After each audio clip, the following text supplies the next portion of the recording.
आपण पाहतात रायगड जिल्ह्यातील निर्भीड निष्पक्ष बुलंद आवाज न्यूज रायगड स्वाभिमान। जे मोर्चे झाले, आमच्या जालन्यामध्ये मोर्चा झाला आणि आंदोलन चालू असताना 2 तास निवेदन घ्यायला सिपाई आला नाही, तहसीलदार आले नाही, एसडीएम आले नाही, कलेक्टरच्या कार्यालयातलं कोणी 2 तास खाली आलं नाही आणि शेवटी काही तरुण पोरं चिडले की आम्ही 2 तासापासून निवेदन द्यायचं, आम्हाला खाली कोणी येत नाही आणि त्याच्यातून काही दगडफेक झाली।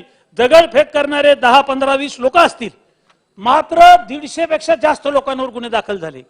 मराठा समाजाच्या आंदोलनामध्ये ठीक आहे, सरकारने त्याची चौकशी करावी आणि जे निरपराध आहेत, मराठा आरक्षणाची लढाई असो, धनगर आरक्षणाची लढाई असो, कोणत्याही समाजाचं आंदोलन असेल तर या आंदोलनामध्ये प्रशासनातल्या अधिकाऱ्यांनी तिथं जाऊन त्यांची समजूत काढणं, निवेदन घेणं आणि ते जालन्यात घडलं नाही।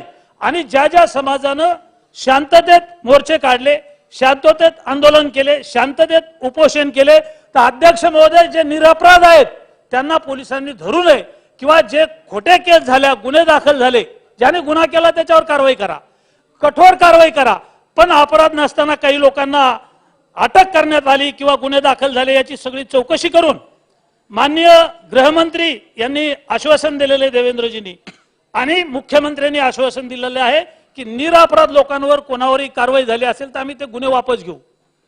देवेंद्र फडणवीस साहेबांचं मी मनापासून कौतुक करतो, अभिनंदन करतो। कोणी किती त्यांना टार्गेट केलं तर मराठा समाज जो फाटका मराठा आहे तो म्हणतोय की आम्हाला देवेंद्र फडणवीस साहेबांनी आरक्षण दिलं। नवी मुंबई व रायगड जिल्ह्यातील ताज्या बातम्या आणि घडामोडी पाहण्यासाठी सबस्क्राइब करा न्यूज रायगड स्वाभिमान लाईव्ह चॅनेल आणि दाबा बेल आयकॉन।